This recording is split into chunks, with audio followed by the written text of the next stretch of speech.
Well, this week marks 10 years since Lubbock voted to go wet, selling packaged alcohol inside the city limits for the very first time, after a big win of 65% of the vote. Back then, though, there were still a lot of concerns. Would DWIs go up? Would it affect the culture in the town? Well, a decade later, here's a closer look at what changed. For college kids, easier is better.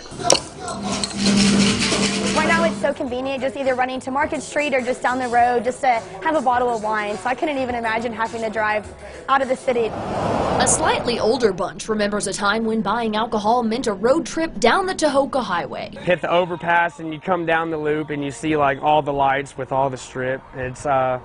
It was something else. The county's own little vibrant Vegas, flashing lights, neon signs, inviting potential buyers in for a six-pack or a bottle of booze. Now, just peeling paint and overgrown weeds. 10 years after a big vote changed everything. Live. One of the most controversial issues in the county's history, whether to expand alcohol sales. We knew obviously there would be opposition. We knew there would be a risk. But Eddie McBride with the Chamber of Commerce says they knew it'd be worth it. Several businesses like Sam's Club expressed concerns about Lubbock being dry. That was a wake-up call for us. We are saying that we're the driest county outside of Saudi Arabia, is what we said. Well, the driest county left in the U.S., at least. So the chamber helped get a vote to the people on packaged alcohol sales in the city limits and drink sales in restaurants for the entire city, not just part. And voters raised their glass to both. 65% that's a pretty good mandate for saying that's what the people want. And I think it helped us grow up a little bit. I think we've matured as a city in that respect. It made us not look like a bunch of hayseeds anymore. Kim McPherson and his wine cellar felt those growing pains and joys firsthand. When we were growing up, if you went to the Strip and you got a case of beer, the first thing you did on the way home was open a couple of beers up. It's a lot safer, I think. And his wine more accessible. In Lubbock, you could only buy it here. But when the laws changed, then Market Street, Lowe's, all the grocery stores had it. We knew that it would give business opportunity to grow. The chamber says they don't know how much it's made the city in sales tax.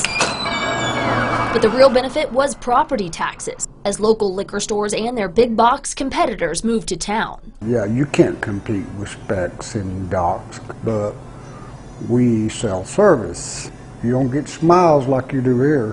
One thing local and chain stores have in common. Well, I know liquor stores got a bad image, but it's not that way. Regular customers that come in and restock their shelf in their house. But a decade later, Dr. David Wilson's worries never faded. My initial reaction was we already have enough alcohol in the city without it being in the city limits.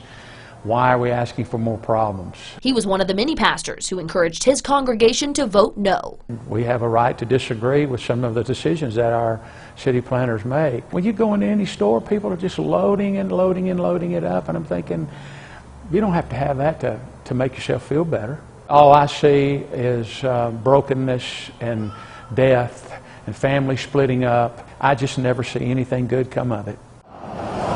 One of the biggest concerns people had, would DWIs and other alcohol-related crimes go up? We took a look at the numbers, and the answer is not really. We can't really put a finger on any crime type that we see more or that experience more often than we did before. Here's a look at DWI arrests before and after the vote, and here's a look at alcohol-related crashes. But we've stayed fairly consistent across the years. LPD says it's tough to tell what drives the numbers because you've got to consider population growth, various DWI task forces and campaigns, plus Uber and Lyft. So times may have changed, but for many, their vote is still the same. I would absolutely vote against it, and I would lead as many people to vote against it as I could. I don't ever see anything good from it. Yeah, looking ahead to the weekend now, TxDOT wants